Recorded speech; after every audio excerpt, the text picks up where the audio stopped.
이제 저는 셰익스피어의 영국보다 더 극적이었던 튜더 왕조의 이야기를 따라 히버성과 런던탑, 그리고 파운틴 수도원을 찾아 떠납니다.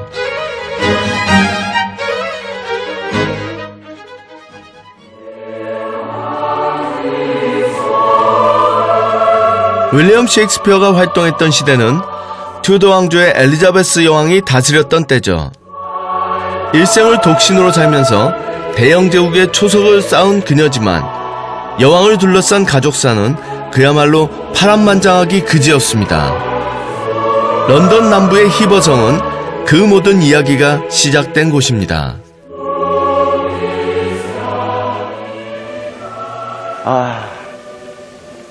이곳이 바로 히버 캐슬이라고 앤 볼린과 헨리 8세가 사랑을 나눴던 그런 곳입니다. 헨리 8세의 두 번째 부인이자 엘리자베스 여왕의 어머니인 앤 볼린이 어린 시절을 보낸 곳입니다.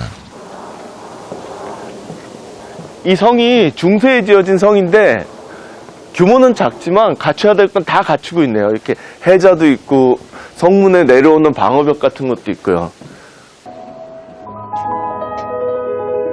원래는 13세기의 성체였던 곳을 15세기에 당시 지역의 유지였던 불린 가문이 저택으로 개조해 살았습니다. 이게 바깥 양식은 완전히 중세 초창기인데 지금 안에 뜰 안쪽으로 들어와 보니까 이 튜더 양식 쪽으로 완전히 보수가 돼 있는데요. 역시나 블랙 앤 화이트를 강조한 튜더 양식 특유의 목재 프레임이 멋스러움을 자아냅니다.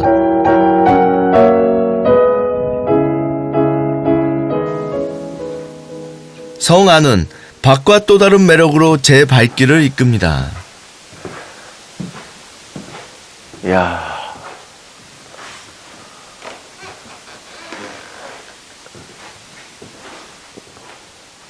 이게 바깥에서는 못 느꼈던 그런 정말 아늑하고 화려하고 그러면서 아주 정교함이 느껴지는데요. 역시 바깥은 옛날 성체의 모습이지만 안쪽은 왕이 머물렀던 것답게 개조가 싹 되어 있네요. 그 한편에 세계의 스캔들의 주인공이 있습니다. 이분이 바로 헨리 8세죠.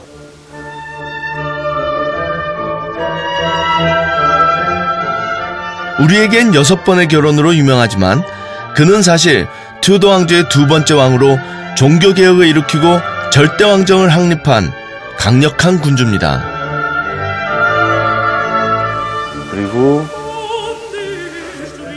그리고 바로 옆에 여주인이었던 앤 볼린. 독특한 매력과 세련된 매너로 궁정의 스타였던 앤 볼린은 헨리 8세와 사랑에 빠집니다. 그 사랑의 증거로 집 곳곳엔 헨리 8세의 흔적이 남아 있습니다. 이 말로만 듣던 이 특수 잠금 장치가 여기 있네요. 이건 지금 헨리 8세가 사실 암살의 위협을 걱정을 해서 본인이 이동할 때마다 가지고 다녔던 특수한 장치거든요. 여기 보시면 이게 왕실의 문장과 이 튜더 왕조의 장미가 딱 새겨져 있어서 헨리 8세가 전용으로 썼다는 걸 알 수 있고요. 이게 여기 달려있다는 거는 그만큼 헨리 8세가 이곳을 자주 방문했다는 얘기죠. 이렇게 견고한 헨리 8세의 사랑으로 앤 볼린은 그의 두 번째 부인이 됩니다. 지금 이 방은 앤 볼린이 역사적으로 얼마나 중요한 위치를 차지하고 있느냐를 보여주는 방이거든요. 그녀가 소장했던 성경 2권이 있습니다. 앤 볼린과 헨리 8세 두 사람의 사랑이 종교개혁과 연관되어 있기 때문입니다. 그녀는 영국의 종교개혁을 가지고 온 장본인입니다. 원래 헨리 8세는 그 아라곤의 캐서린과 결혼 생활을 하고 있었는데요. 아들을 낳지 못한 부인에 대한 불만이 있었거든요. 그러다가 앤 볼린을 만나면서 사랑에 빠지고 그녀를 통해서 후계자를 얻겠다는 욕심 때문에 이혼을 추진하고 새롭게 결혼을 하려고 하는데 교황이 이혼을 허락해주지 않는 겁니다. 결국은 반드시 엠블린과 결혼해야겠다라고 하는 이 헨리 8세의 결심이 영국의 종교를 카톨릭에서 국교회로 바꾸게 된 계기가 되는 거죠. 하지만 얼마 지나지 않아 엠블린, 그녀도 이 성경책을 들고 쓸쓸히 최후를 맞이합니다.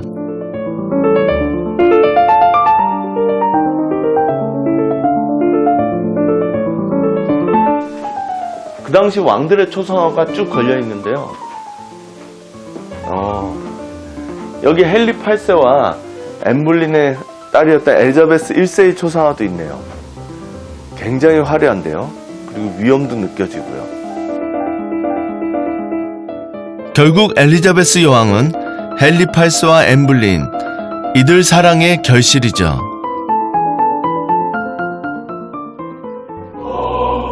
엠블린의 영광과 사랑이 머무는 히버성.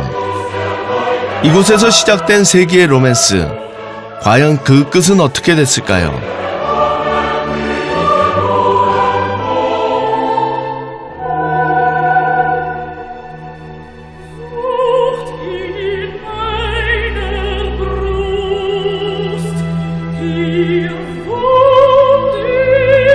그 답을 찾아 저는 다시 런던으로 향합니다.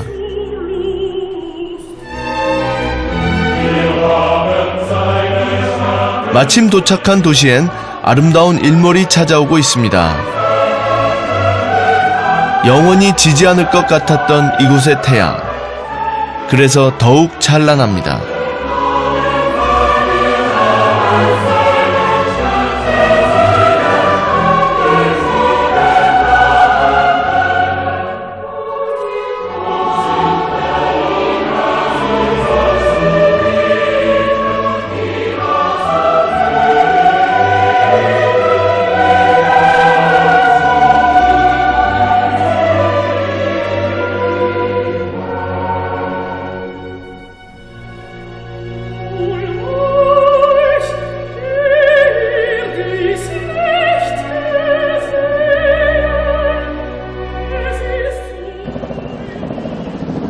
역사가 흐르는 런던의 젖줄 템즈강.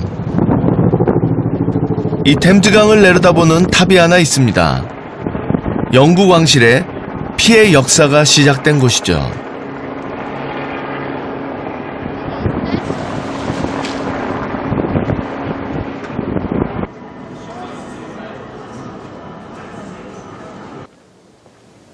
이곳이 바로 타워 오브 런던이라고 해서요. 우리한테는 런던 탑으로 잘 알려진 곳입니다. 헨리 8세와 엠블린의 비극적인 사랑이 깃들여 있는 대표적인 런던의 관광 명소죠. 수세기 동안 유럽과 영국 역사의 중요한 사건들이 바로 이곳을 무대로 펼쳐졌습니다. 이 런던 탑은 원래 중세 초반기에 이 요새로 지어졌습니다. 그러나 그 후에는 왕실의 궁전으로도 사용이 됐었고요. 그리고 굉장히 악명 높은 감옥으로서도 사용됐었거든요. 이것이 바로 트레이터스 게이트, 우리말로 하면은 반역자의 문이라고 해서요. 이 대부분의 죄수들이 이 문을 통해서 이 감옥으로 들어갔던 겁니다. 헨리 8세의 부인이었던 엠블린도 바로 이 문을 통해서 런던 탑으로 들어갔던 것으로 알려져 있습니다.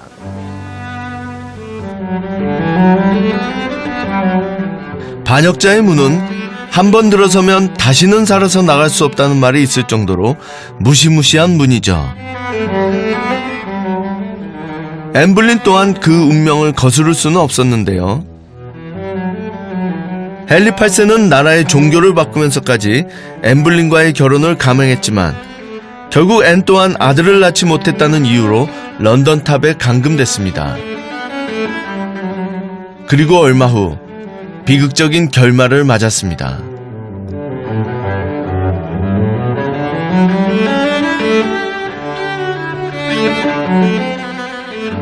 이곳이 바로 엠블린이 처형됐던 곳입니다. 이 헨리 8세와의 역사를 바꾼 그 열정적인 사랑이 비극으로 끝났던 바로 그 장소죠. 불같았던 사랑도 결국에는 결혼 3년 만에 막을 내린 것이죠. 천일의 앤으로 생을 마감한 앤 불린. 하지만 그녀의 죽음은 헛된 것이 아니었습니다. 종교개혁과 엘리자베스 여왕을 남겼으니 말이죠. 아마 앤 불린은 그녀가 낳은 딸 엘리자베스 1세가 이 영국을 대영제국으로 만드는데 초석을 쌓는 그런 위대한 군주가 되리라는 생각은 꿈에도 못했을 겁니다. 근데 정말 아이러니한 건 결국 앤 불린이 죽게 되는 가장 큰 원인은 그녀가 헨리 8세가 원했던 아들을 낳지 못했고 딸을 낳았다는 거였거든요. 강력한 왕을 원했던 아버지. 그러나 그 아버지의 꿈을 이뤄주는 것은 어머니를 죽음으로 몰아갔던 그 딸이었다라는 거.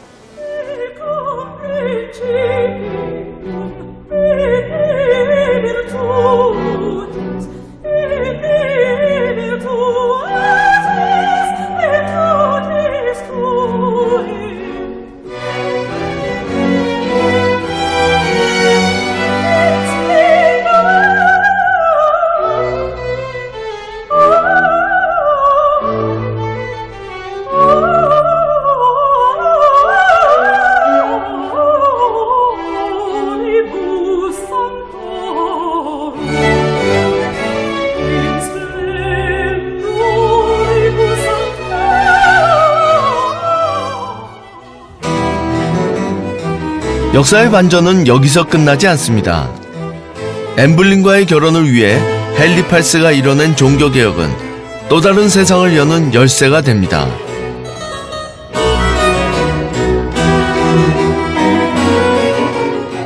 노스워크셔 지역에 자리한 파운틴스 수도원은 1539년 헨리 8세의 종교개혁의 일환으로 수도원 해산 조치를 하면서 문을 닫은 곳입니다.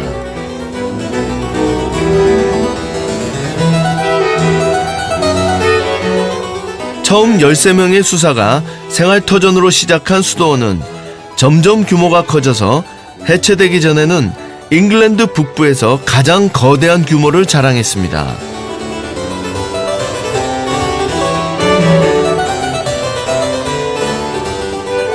지금은 폐허로 남아있지만 그 흔적만으로도 과거 부유했던 수도원의 모습을 짐작케 합니다.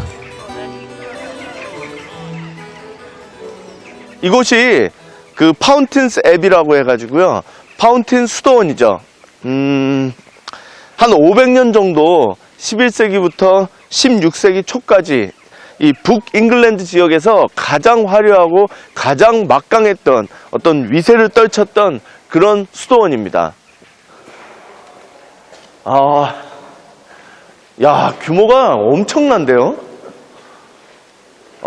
이게 지금 다 불타서 무너지고 이렇게 폐허가 됐는데도 이 회랑의 규모라는 게 생각보다 정말 엄청납니다. 진짜 북잉글랜드 최고의 수도원이었다는 그 얘기가 실감이 나네요. 야. 많은 분들이 저한테 그런 얘기를 합니다. 왜 굳이 오래된 폐허를 찾아다니냐고 말이죠. 그건 이곳이 바로 역사적인 장소이기 때문입니다. 역사라는 게 결국 많은 상상력을 필요로 하는데 지금은 무너졌지만 500년 전 이곳에 펼쳐졌던 그 풍광들을 생각해보면 감회가 남다를 수밖에 없습니다.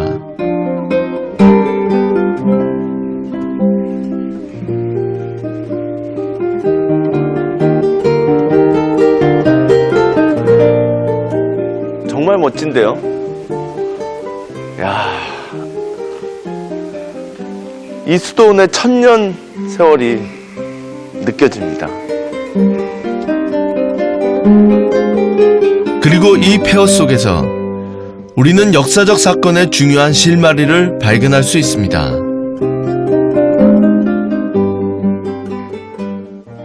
이런 수도원들이 중요한 의미가 있는 게 이 종교개혁으로 영국 국교회를 만들어낸 헨리 8세는 그 다음에는 수도원의 해산이라고 하는 절차에 들어갑니다.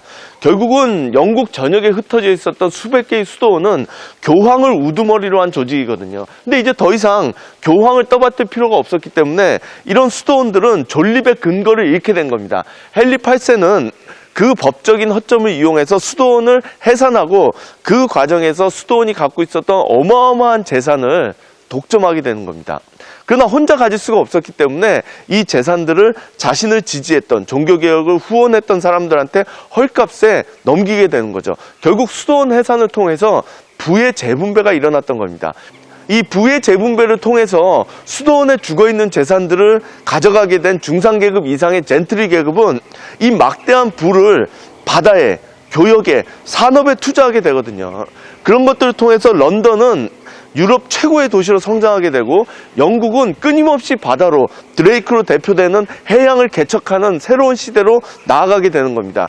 결국은 부가 바다에 투자되고 바다가 새로운 부를 가져오고 그런 것들이 런던을 성장시키고 또 중상계급을 더 성장시키고 그리고 그들은 셰익스피어와 같은 그런 위대한 작가의 비극을 희극을 필요로 하게 됐던 거죠. 셰익스피어라는 천재는 그의 작품만큼이나 드라마틱한 시대의 산물이 아닌가 싶습니다.